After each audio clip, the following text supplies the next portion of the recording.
Hello everyone, today we are going to learn basic Scratch Meet Edu tutorial how to reset a counter. So for example, we have this sprite, default sprite, and you can click the when flag clicked. The next set for the sprite position, so I will use go to like -200 and y -100. If you play, it will move to the position. The next for the controllings, use the forever, if, and sensings when key arrow, right arrow, press, use the motions will be change x by 10. And you can duplicate left arrow -10.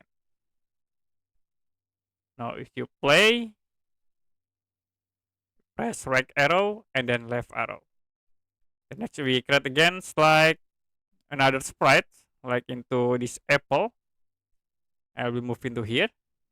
The next for the counter, you can go to variable, make a new variable, like I will set the name into counter, click OK, and it will be shown in the top left, the counter. And in it, you can go back to sprite 1, use again if, like this, go to the motions, sensings again, if touching the apple, this is sprite apple, we can go to variables, change counter by 1, and go to control. I will waiting for 1 second. Now if you play and then move touching the apple, the counter will be set into 1, 2, 3, and 4, 5, 6. So if you want to reset this counter, you can set the new code in this when flag click. So you can go to variable.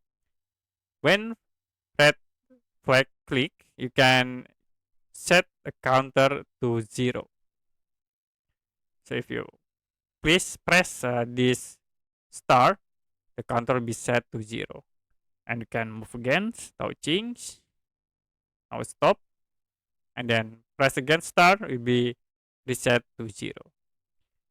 Okay, that's it for basic Scratch tutorial how to reset a counter.